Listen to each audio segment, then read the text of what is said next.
Daring Greatly by Brene Brown. As I began reading her book for a second time, I thought to myself that her book title probably should have been The Courage to be Vulnerable. But then she probably wouldn't have sold 2 million copies and had a New York best time seller. Daring Greatly is a lot more attractive. But when you understand about daring and being courageous, you also understand that you need to be willing to be vulnerable. So, of course, this book is so perfect for courage over comfort. And I have to tell you, when I chose this theme, like last November-ish, I wasn't thinking about it being a presidential election year. So I'm just going to say a few words about the election, not politics, but about the election. And then I will move back to the book. Spirit always knows what it's doing, when it inspires you. So courage over comfort. As the election approaches, do you think Americans are more fearful as usual, or less fearful? A. More fearful. And how do you know that? News, social media. Okay, yeah, you can feel it. That's the key thing you said, Sharon. You can feel it. Don't add to that fear. That's what I have to keep reminding myself. Don't add to that fear. And I know that that's a practice. What I want to say is we need to keep our eye on a vision and not let the effects in the world, the things we see in the news and social media, move us into the fear and then vibrate with that fear. That's letting the outside world manipulate you, right? We get to choose our thoughts and choose where we put our focus. And then based on quantum physics, the observer, based on what they focus on, sees what they focus on. And when you focus on the truth with the capital T, and you feel that, other people will feel that. Use your creative power to choose your thoughts and create a vision that you wish to see post-election. Now, anybody need any help with that? Because I want to read the news not to put myself in fear, but to know what's going on and not stick my head in the ground. And at the same time, I want to be a healing force for the fear that is pervasive and sells, apparently.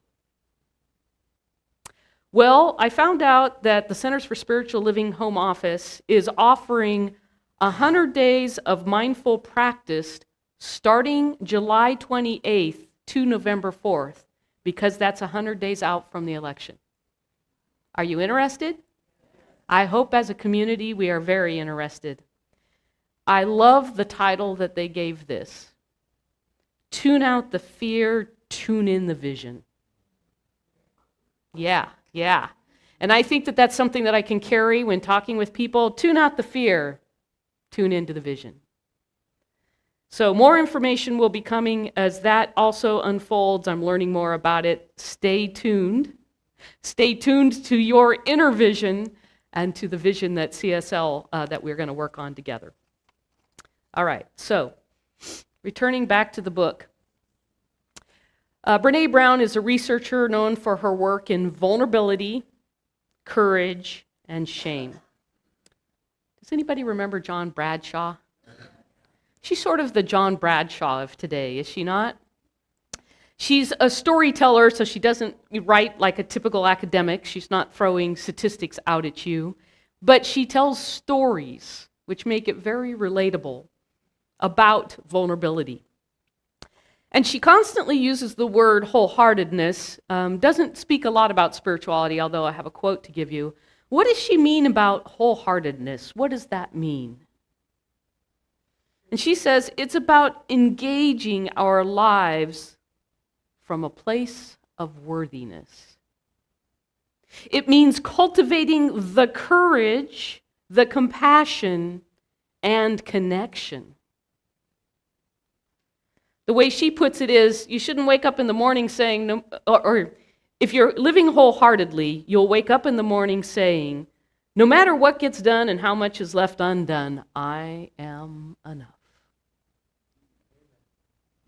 Wholehearted living is about embracing our imperfections and vulnerabilities while still knowing that we are worthy of love and belonging.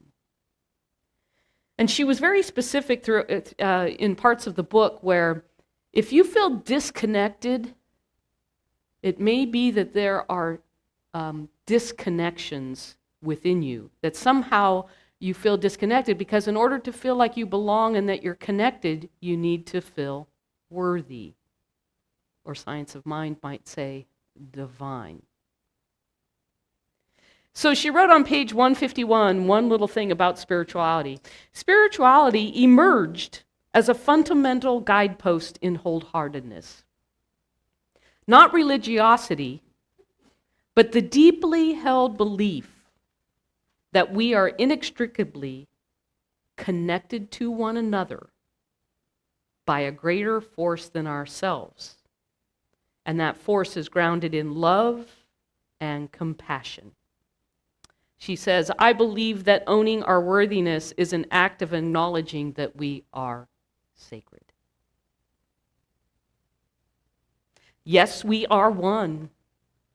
Science of Mind principles.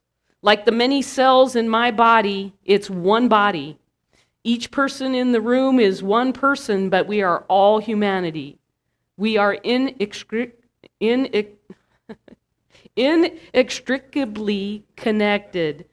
Say that fast 10 times. Yes, love is the core of all life with a capital L. And yes, we are divine and created from a divine source of all.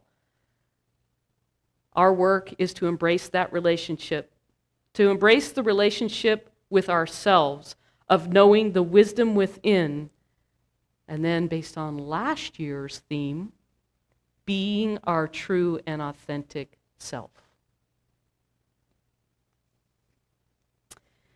All right, so of course I'm rereading my book. I've got a lot of dog ears on, of course, the page, and we have a couple books left in the bookstore. And then last month we were doing Feel the Fear and Do It Anyway. And I was like, Ernest Holmes wrote the textbook between the first edition was like 1937, and then there were later editions. And in 1937, there wasn't a lot of popular psychology talking about vulnerability and courage, right? So trying to go back to Ernest Holmes, what would he say about vulnerability and compassion and connection? And I decided to use ChatGPT to find out. So for those of you who aren't really, in the technology world, ChatGPT is artificial intelligence, generated artificial intelligence. And if you want to think about it this way, it's the more advanced Google, okay? There's more into, I'm not going to get technologically into it, happy to talk about it though. The idea is you can think about it about a more advanced Google that has more information to make more decisions about, I'll say analyzing or summarizing information. All right, so this is what I asked ChatGPT. If Ernest Holmes and Brené Brown were to talk with each other about daring greatly, what would that conversation be? Are you curious? Yeah. Good, I got you hooked. All right, so this is like a little play or interview, so I'm going to speak slowly because it's just packed with a lot of great stuff, and I'm happy to share this if anybody wants more. Ernest Holmes says, Brené, it's a pleasure to discuss such a vital topic with you. Your work on vulnerability and courage has truly resonated with many people. I'm curious, how do you see vulnerability as a pathway to personal transformation? Brené Brown says, well, thank you, Ernest. It's an honor to speak with you. I believe vulnerability is the birthplace of innovation, creativity, and change.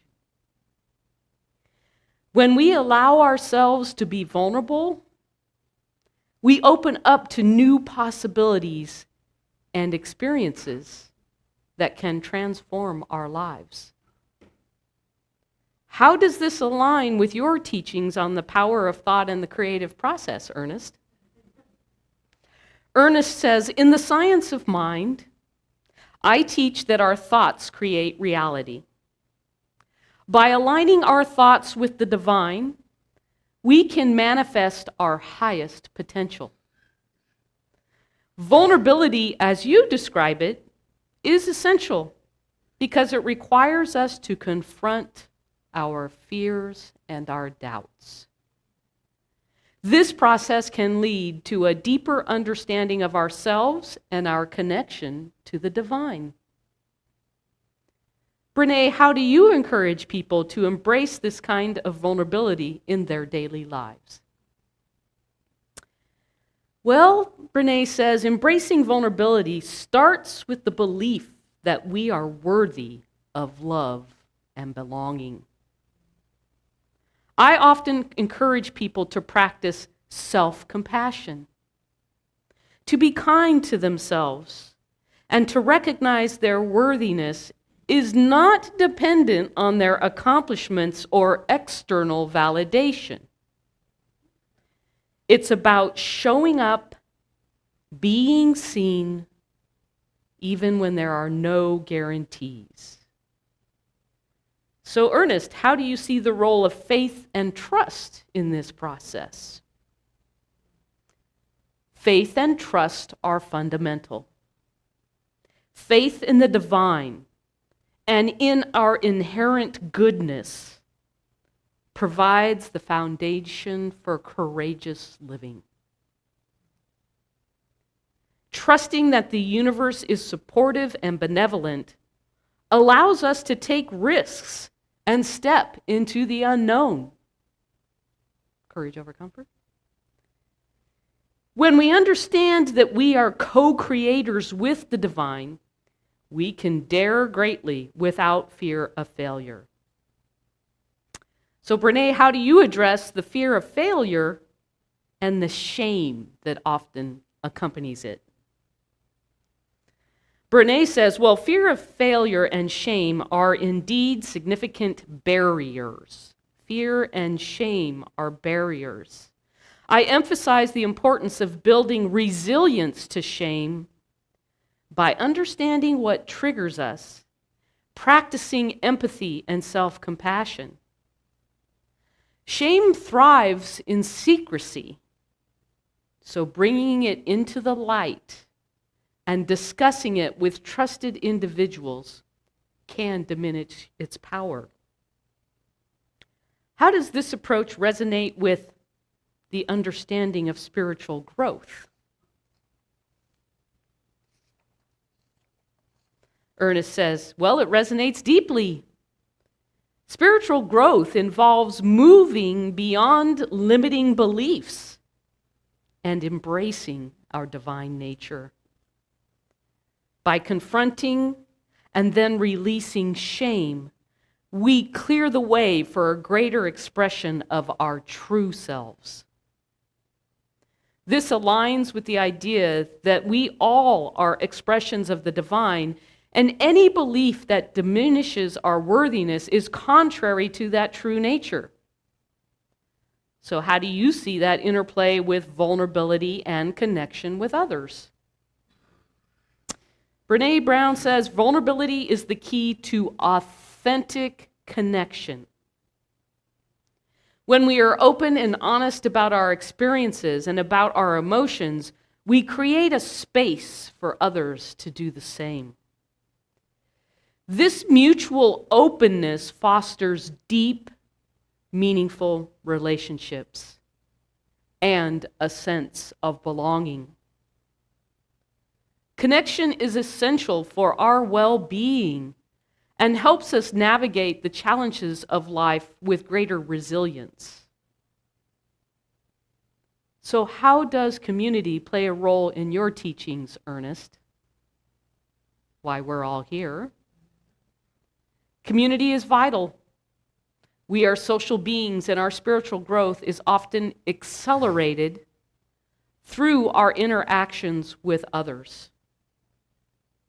By coming together in the spirit of love and mutual support, we amplify our collective consciousness and create a powerful environment for transformation.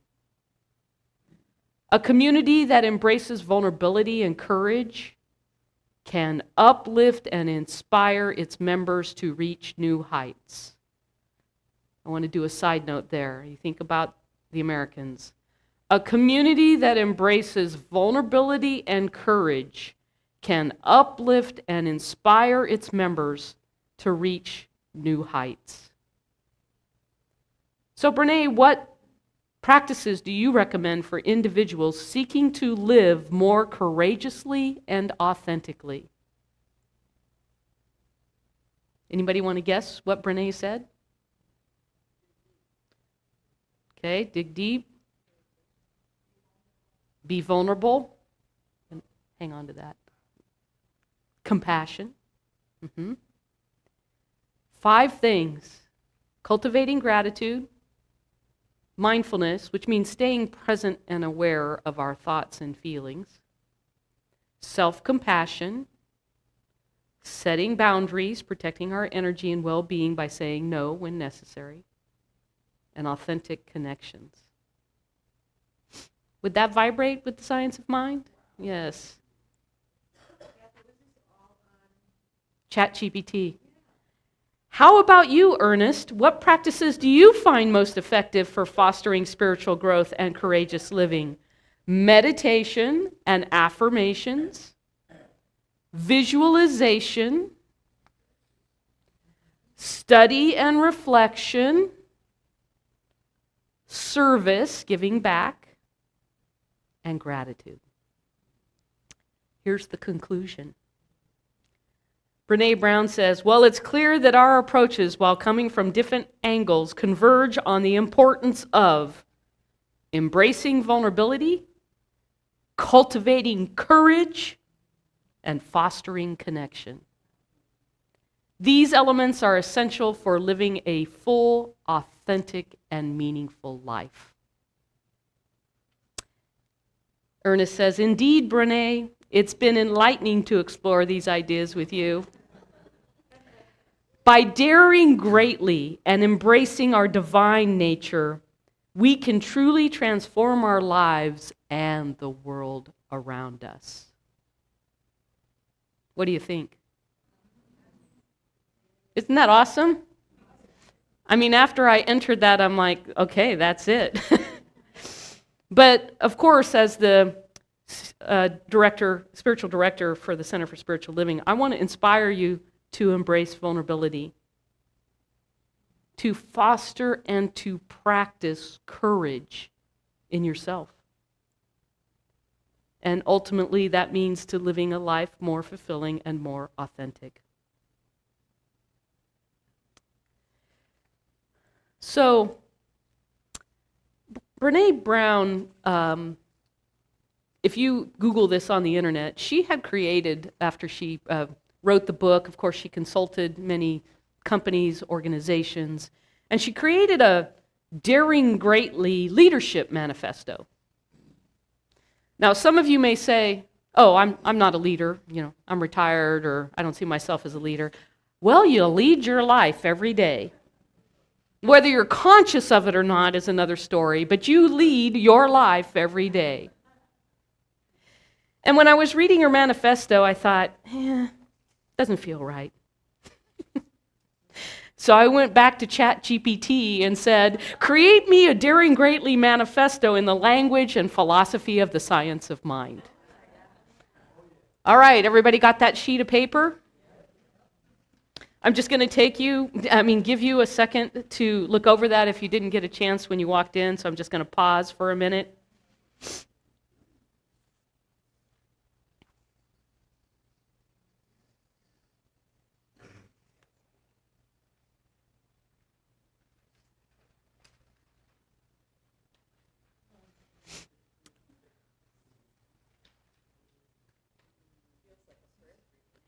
Feels like a prayer treatment.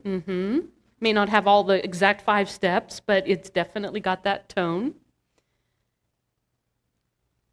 And so for those of you online who don't have this, I'm not going to read the whole thing, but it talks about embracing our divine essence, living from a place of worthiness, cultivating courage and authenticity. Well, that just puts our 2 themes together for 23-24. Practicing self-compassion, embracing vulnerability, releasing perfectionism, creating and sustaining connections, practicing gratitude and joy, fostering resilience, honoring our intuition and creativity, engaging in service and contribution, and setting sacred boundaries.